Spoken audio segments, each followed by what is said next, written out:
Hello, and welcome to Around the Political World with John Rothman. I am your host, John Rothman. If you're a fan of the show, make sure to hit the follow button on the top right of Apple Podcasts, Spotify, or wherever you are listening at this very moment. When you hit follow, leave a review or share an episode with a friend. It helps other people discover the show, keeps us going, and as I like to point out every single day, it expands our base. I want to think with you about the unthinkable in American politics. We have two conventions coming up, the Republican convention in July, the Democratic convention in August, and we have all sorts of speculation about Trump and Biden, their cognitive abilities, and, well, are they too old to be the nominee? And what happens if they're not? We'll talk about that because, well, something happened, as you all know. Donald Trump confused the name of his White House physician, who, by the way, is currently a member of Congress. He called him Ronnie Jackson. That's his name, Ronnie Jackson. He called him Ronnie Johnson. A mistake, particularly when you're talking about cognitive testing, which is the context in which Donald Trump was talking about the question of Joe Biden's mental fitness. And he challenged Biden to take a cognitive test. Well, I have no problem with people judging candidates. I don't know that a cognitive test means anything unless you really are in a pickle, in a bind, if you can't function. And it's clear that both Trump and Biden are elderly. They are not young men. In fact, I pointed out to somebody that this is the last presidential election that I will be younger than both candidates for president. Now, that says something. Do we need to have an age limit? Do we need to have a cognitive test? Do we need to think about these things now? Well, we should be thinking about the fact that there is no age limit. Anybody can run for president as long as they're over 35 years old and a native-born American. But there is a question about the judgments that we make about our candidates. So let me present to you the theoretical, imaginary concept. Something happens to Donald Trump before the Republicans convene in July. What do the Republicans do? Remember, they've had their primaries, and we no longer have bossed conventions, so that we haven't had a multi-ballot convention in this country since the Democrats in 1952, who nominated Adlai Stevenson on the third ballot. All of our conventions, every single one of them, have been decided on the first ballot since 1952. So this is something that I want you to consider. What happens if something happens to Donald Trump? Who would the Republicans nominate for president? Well, they had a contest, and you will note that all of the opponents of Donald Trump suspended their campaigns, meaning that you could reactivate it in the event of an emergency. But there is another question. Could the Republicans nominate somebody who didn't run in the primaries? Could the Republicans nominate a dark horse?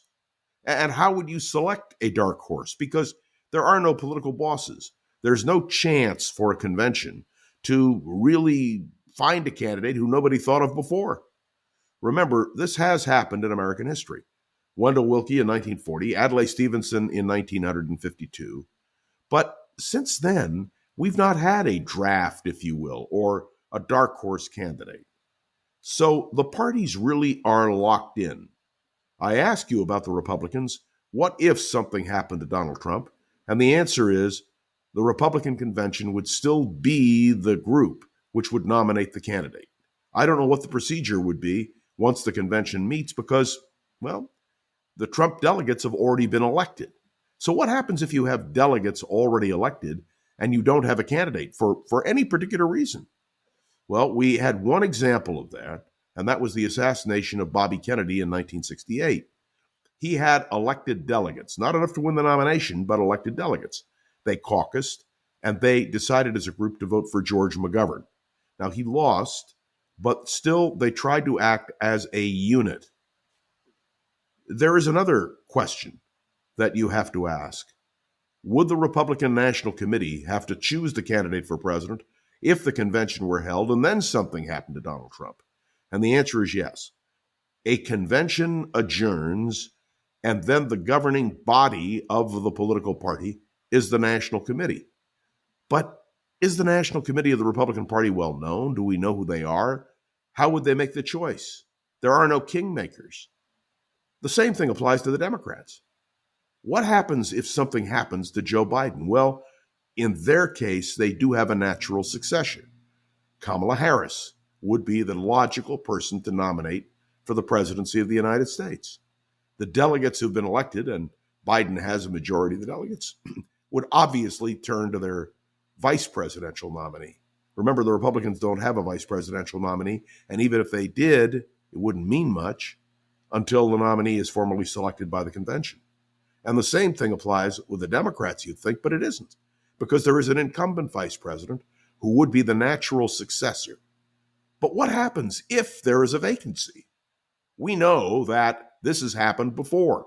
1972, Tom Eagleton resigned as the nominee of the party because of his issues, and the National Committee chose the successor vice presidential nominee. Eagleton was out, Sargent Shriver was in. Why am I raising this with you this morning? I'm raising it with you because we have two elderly candidates. The primaries are over.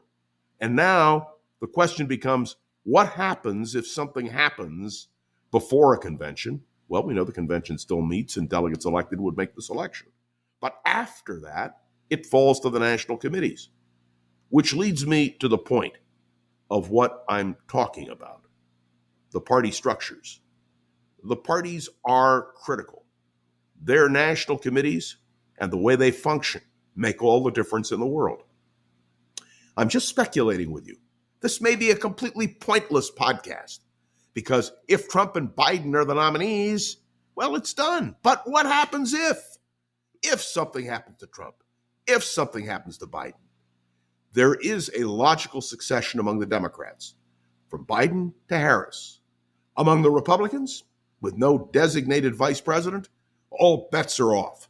So let me just say, as a political junkie, I don't wish ill on Trump or Biden. I don't know what their cognitive abilities are, and it's too late for that. The nominees are set. But what happens if something happens? That's the question. So let's concentrate on those national committees, because after the conventions, they're in charge. Well, we'll be talking more about this as we get closer to the conventions. And as to cognitive awareness, I guess that debate is over. Thanks for tuning into another episode of Around the Political World. Make sure to follow along and let me know your thoughts on the show by leaving a review on Apple Podcasts, sharing an episode with a friend or colleague so we can continue to grow. And of course, you can interact with me with your speculations on both Facebook and LinkedIn. Special appreciation to the one person I know I can count on. She does a brilliant job. And that is the producer of this podcast, Gogo Zoker. Around the Political World with John Rothman comes to you each and every day. Today, a speculation. Perhaps it may be a precursor to what we will be doing as the summer progresses.